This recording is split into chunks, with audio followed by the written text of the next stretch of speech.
আজকে আমি আপনাদের সামনে তুলে ধরবো একটি ভিডিও যে আপনি ঘরে বসে আপনার ব্যাংক অ্যাকাউন্টের সাথে আধার কার্ড লিংক করতে পারবেন। আধার কার্ড লিংক করে নিলে কিন্তু আপনার বিভিন্ন সুবিধা পেয়ে যাবেন। আধার কার্ড দিয়েও কিন্তু আপনি টাকাটা তুলতে পারবেন। তো কিভাবে কাজটা করতে হয় সম্পূর্ণ প্রসেস আজকের এই ভিডিওতে দেখিয়ে দেবো। তো দেরি না করে আমরা মূল ভিডিও চলে যাই। তার আগে ছোটবার পেজটি ফলো দিয়ে চ্যানেলটাকে সাবস্ক্রাইব করে রাখবেন। তো আমার বিভিন্ন মা-বোন রয়েছে, তাদেরকে কিন্তু কোনো ব্যাংক অ্যাকাউন্টের সাথে আধার কার্ড লিংক করতে গিয়ে কিন্তু লাইনের মধ্যে দাঁড়াইতে লাগে, কিংবা টাকাটা তুলতেও কিন্তু লাইনের মধ্যে দাঁড়াইতে লাগে। তো আজকে আমি দেখিয়ে দেবো।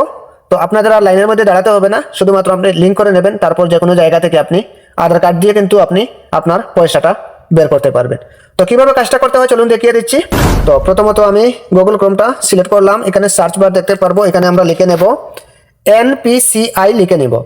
লিখে নেওয়ার সাথে সাথে কিন্তু তাদের ওয়েবসাইটে চলে আসবে। আপনি কি করবেন, এটার উপর ট্যাপ করবেন। এটার উপর ট্যাপ করে দেওয়ার পর এখানে দেখতে পারবেন এই যে 3 লাইন রয়েছে, আপনি কি করবেন, এটার উপর ট্যাপ করবেন।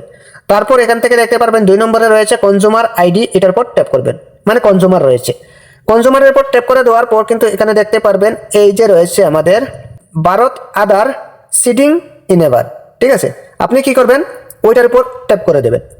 ওটার উপর ট্যাপ করে দেওয়ার পর কিন্তু এরকম একটি ইন্টারফেস শো করবে। আপনি কি করবেন, এখান থেকে প্রথমের এটা কিন্তু চুজ করতে হবে। তো এখানে দেখতেই পাচ্ছেন আধার সিডিং, আপনি কি করবেন, ওটার উপর ট্যাপ করবেন। তারপর এরকম একটি ইন্টারফেস চলে আসবে। এখান থেকে আপনি কি করবেন, এই যে দেখতে পাচ্ছেন এখানে কিন্তু আপনার আধার কার্ড নাম্বারটা দিতে হবে। তো আমি দিয়ে দিচ্ছি, আপনি আপনার মতো দিয়ে দেবেন।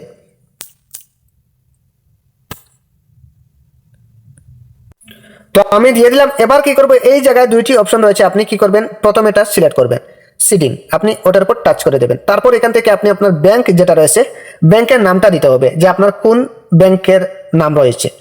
স্টেট ব্যাংক, ইন্ডিয়ান ওভারসিজ এবং আরো বিভিন্ন ব্যাংক রয়েছে। তো এখান থেকে আপনি আপনার নামটা দিয়ে দেবেন, ব্যাংকের যে নামটা রয়েছে সেই নামটা এখানে দিতে হবে। তো আমি এখান থেকে চুজ করে নেব, আমি আমারটা চুজ করে নিলাম। এবার কি করব, এখানে 3টি অপশন রয়েছে, এই যে দেখতে পাচ্ছেন। এখান থেকে আমরা কি করব, ফ্রেশ সিডিং এটা সিলেক্ট করব। তারপর এখান থেকে নিচের দিকে চলে আসলে এখানে দেখতে পারবো আমরা অ্যাকাউন্ট নাম্বারটা দিতে হবে, যে অ্যাকাউন্টের সাথে আমরা লিংক করতে চাচ্ছি, ঠিক আছে। তো এখান থেকে আমি ফিল করে দিচ্ছি, তারপর আবারও আসছি। তো আমি আমার ব্যাংক অ্যাকাউন্ট নাম্বারটা এখানে দিয়ে দিয়েছি। তারপর কি করব, এই যে বক্স একটি রয়েছে এটার উপর আমরা টিক মার্ক করে দেব। তারপর কি করব, নিচের দিকে চলে আসলে এখানে আমরা ক্যাপচাটা দেখতে পারবো। আমরা কি করব, এখান থেকে ক্যাপচাটা ফিল করতে হবে। তো আমি ক্যাপচাটা ফিল করে দিচ্ছি।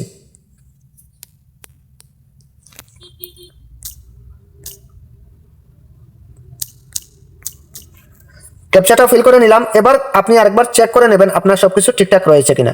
যদি ঠিক থাকে তাহলে কিন্তু এখান থেকে আপনি কি করবেন, সাবমিটের উপর ট্যাপ করে দেবেন। আপনাদের সামনে এরকম একটি ইন্টারফেস শো করবে। তো ইন্টারফেসটা আপনি কি করবেন, স্ক্রল ডাউন করে নিচের দিকে চলে আসলে এখানে দেখতে পারবেন আপনারা এগ্রি অ্যান্ড কন্টিনিউ, এটার উপর ট্যাপ করবেন। এটার উপর ট্যাপ করে দেওয়ার সাথে সাথে একটি ওটিপি আপনাদের ফোনে চলে আসবে। আধার নাম্বার যে ফোনের সাথে লিংক রয়েছে, যে মোবাইল নাম্বারের সাথে লিংক রয়েছে, সেই মোবাইল নাম্বারে একটি ওটিপি চলে আসবে। ওটিপিটা কিন্তু এখানে দিতে হবে। তো আমি ওটিপিটা ফিল করে আবারও চলে আসছি। তো আমি ওটিপিটা ফিল করে দিয়েছি। এবার কি করবো, এখান থেকে আমি কনফার্ম দেখতে পাচ্ছেন, আপনি কি করবেন, ওটার উপর ট্যাপ করে দেবেন। ওটার উপর ট্যাপ করে দেওয়ার সাথে সাথে এখানে তো আপনারা এখানে দেখতেই পাচ্ছেন your Aadhaar number is currently mapped to Assam Gramin Vikash bank. তো আপনারা কি করবেন, এখানে এত কিছু করতে হবে না, এখানে একটু টাইমিং থাকে। তো আপনারা কি করবেন, সরাসরি আপনি ওটার উপর ট্যাপ করে দেবেন। এখানে বলা হয়েছে আমাদের মানে বিকাশ ব্যাংকের সাথে কিন্তু আধার কার্ডটা লিঙ্ক রয়েছে, আমি চাচ্ছি কি না যে আমি ওই ব্যাংকের সাথে লিঙ্ক করতে, সেটা কিন্তু এখানে বলা হয়েছে। তো আমরা যেহেতু করতে চাই, তো আমরা কি করবো, এখান থেকে কনফার্মের উপর টাচ করে দেবো। টাচ করে দেওয়ার সাথে সাথে এরকম একটি অ্যালার্ট চলে আসবে। এখানে দেখতেই পাচ্ছেন ইয়োর আধার নাম্বার, এখানে দেখতেই পাচ্ছেন আপনার লাস্ট ডিজিটটা রয়ে যাবে। তারপর এখানে দেখতে পাচ্ছেন is already mapped with Assam Gramin Vikash bank. তো আপনারা এখানে কিচ্ছু করতে হবে না, শুধুমাত্র আপনি কি করবেন, এখানে ওকে করে দেবেন। ওকে করে দেওয়ার সাথে সাথে তো এখানে একটি টাইমিং দেখতে পাচ্ছেন 2 মিনিট 50 সেকেন্ড আমরা অপেক্ষা করতে হবে। 2 মিনিট 50 সেকেন্ডের পরে কিন্তু আমাদের ব্যাংক অ্যাকাউন্টের সাথে আধার কার্ডটা লিঙ্ক হয়ে যাবে। তো এই ছিল মূলত আজকের ভিডিওটা। যদি উপকার হয়েই থাকে তাহলে অবশ্যই ছোটবার পেজটি ফলো দিয়ে চ্যানেলটাকে সাবস্ক্রাইব করে রাখবেন, কারণ প্রতিনিয়ত এরকম গুরুত্বপূর্ণ ভিডিও আমার এই পেজে কিংবা এই চ্যানেলে আপলোড দিয়ে রাখা হয়, যে আপনার অনেক কাজে আসবে। তো আজকের মতো বিদায় নিচ্ছি, দেখা হবে পরবর্তী নতুন কোনো ভিডিওর মাধ্যমে। আল্লাহ হাফেজ।